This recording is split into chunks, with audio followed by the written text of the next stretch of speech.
And we're talking about, we're not just talking about a handful of kids here. I mean, we're in the hundreds that receive this help. So you'll start seeing the angels out, I guess, fairly soon. I mean, I know we haven't gotten to October yet, but it won't be long. A little over a month.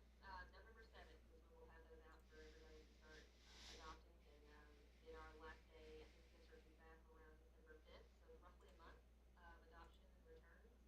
And then we take about 2 weeks to make sure everything's in order, and then the families come back to get their gifts. And pretty quick after that, I guess that's when we'll start seeing the red kettles out. It's usually right around Thanksgiving.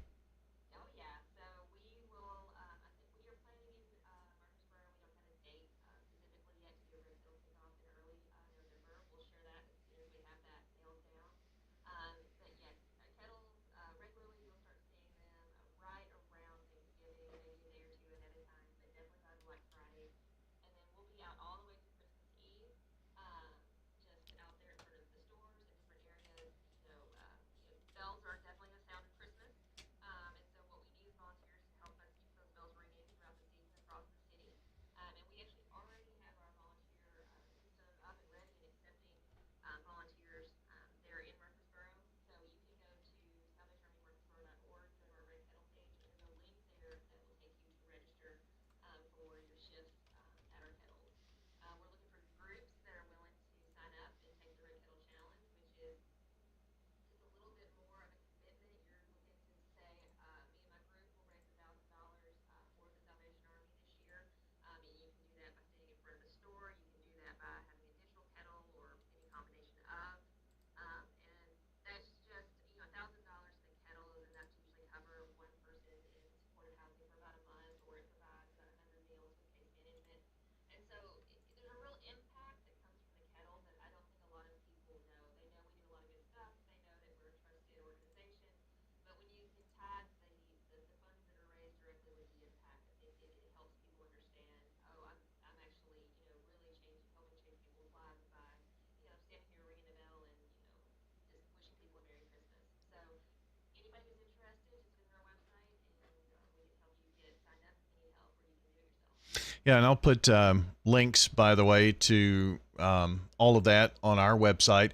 And it's not too late to go ahead and find the dates that you want to volunteer and ring the bell. And maybe this is a way to encourage your staff, if you're a business owner, to give back to the community. And registertoring.com is up and going, I guess.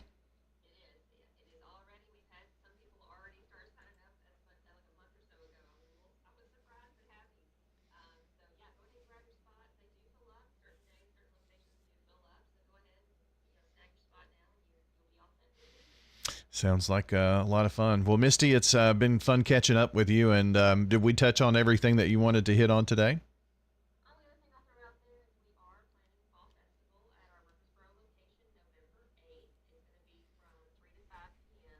And so it's going to have like food trucks, vendors, prayer tent, book mobile, mobile book venue. So just, we would invite anybody in the community that's interested to come out and have a good time on November 8th with us. And we'll have more information about that on our social media and our website soon. So you can follow us there for all the details. Okay, so that would be on a Saturday. I'm assuming maybe midday, afternoon hours. Is that what you're looking at? Or night? 3 to 5 p.m. 3 to 5. All right, nice. And that would be a great opportunity if you haven't been by the local Salvation Army. And the address is weird, but if you just turn on New Salem Highway, you'll find it. I think I can't remember the actual address. I think it's Main Street, isn't it? West Main. West Main. Yeah. And that gets confusing, but it's that West Main does go right by the building, but a lot of people probably don't know that New Salem and West Main actually intersect right there. So, but just turn on New Salem as you're headed out toward Rockville and Eagleville, and it's right there on the right behind the technology school there. So, very good. Well, as always, Misty, thanks for reminding us of that, and we'll get that fall festival information out to folks as well. All right. Thank you. Joining us today on WGNS and Rutherford Issues, our guest, Misty Ratcliffe, the Development and Communications Relations Manager at the Salvation Army. Hey, if you missed any part of the program, we'll have the podcast up here real soon, wgnsradio.com. And from there, once you check the podcast out, go to the podcast section and look for Rutherford Issues. Can't miss it. All right. Thanks, friends, for joining us this morning. Stay tuned. More conversation straight ahead here on WGNS.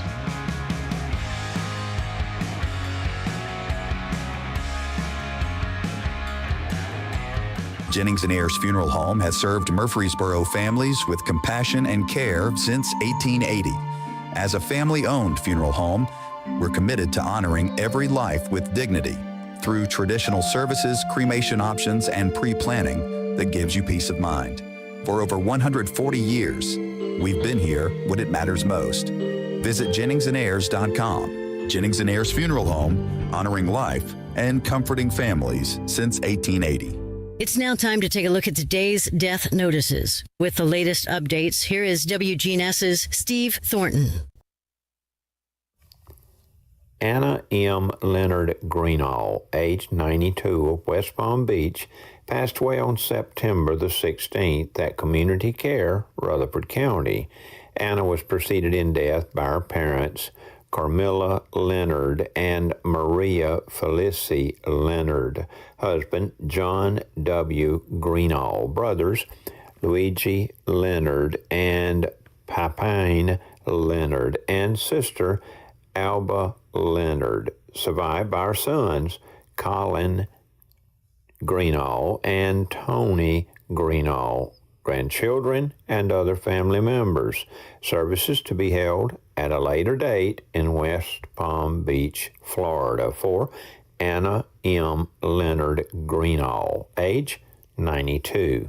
Jennings and Ayers Funeral Home, handling services. Linda Sue Holloway, age 77, of Murfreesboro, passed away on Wednesday, September the 17th, surrounded by her family. She was a member of Community of Christ Church and worked at Cedant Travel as a supervisor for 21 years and loved her agents as if they were her own children. Also preceded in death by her sister, Patricia Crawley, brothers Rick Rouse and Jimmy Rouse. She is survived by her loving husband of 57 years, Jim Holloway, daughter Julie Gorley, son Tony Holloway, sister Marcia Stewart, brother Tony Rouse, and many beloved family members. Interment for Miss Holloway is going to be Wednesday, September the 24th, 10 a.m. until 10:30 a.m., Middle Tennessee State Veterans Cemetery. Murfreesboro Funeral Home, handling arrangements for Linda Sue Holloway, age 77. I'm Steve Thornton. Murfreesboro Funeral Home and Cremation Services. People that come in to pre-plan their funerals and put it down in writing makes it a whole lot easier on the children at the time of their death. Keith Stapleton, manager of the Murfreesboro Funeral Home. Visit murfreesborofuneralhome.com. Barbara Jean Duke of Smyrna passed away on Monday, September the 15th, at the age of 82. Barbara is preceded in death by her dad, Major Duke, mother Ellen Aline Cannon, brothers Ronnie Duke, Tommy Sloan, sister Joyce Taylor, daughter Carrie Lene Langford, grandson Thomas Ezel. Barbara is survived by sisters Patsy Wilson, Judy Aguirre, grandson Matthew Page, great-grandchildren, and a host of other family members. There will be a graveside service for Barbara at Rose Lawn Memorial Gardens on September 24th, starting at 12 p.m. These are the arrangements today for Barbara Jean Duke, Rose Lawn Funeral Home and Memorial Gardens, handling services. Darlene Ann Bruton of Murfreesboro passed away September the 12th at the age of 64. Family and friends are invited to attend a Celebration of Life gathering at Roselawn Gardens on Friday, September the 26th. Interment will be just prior at 3:30 if any friends or family would like to arrive early to attend. These are the arrangements today for Darlene Ann Bruton. Roselawn Funeral Home handling these services. This will complete the reading of today's death notices. For WGNS Radio, I'm Steve Thornton.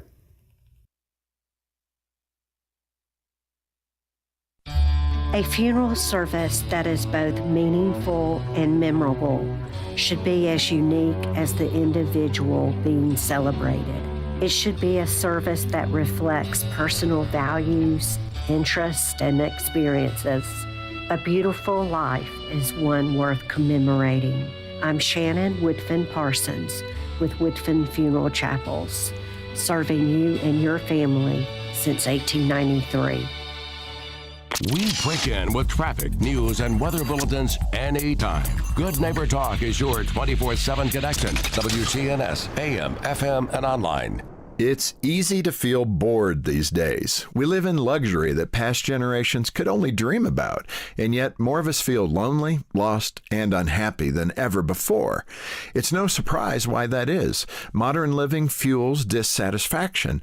Technology changes so quickly that what feels shiny and new today is old and dull by tomorrow, which means no matter how good our lives become, we insist on having more, and we want bigger and better things. We're so distracted that we forgot just how good we have it. For example, did you know that just 150 years ago, most people had 0 bathrooms with indoor plumbing? Today, most of us have 2 or 3. Nobody had refrigerators, microwaves, or electric washing machines back then either.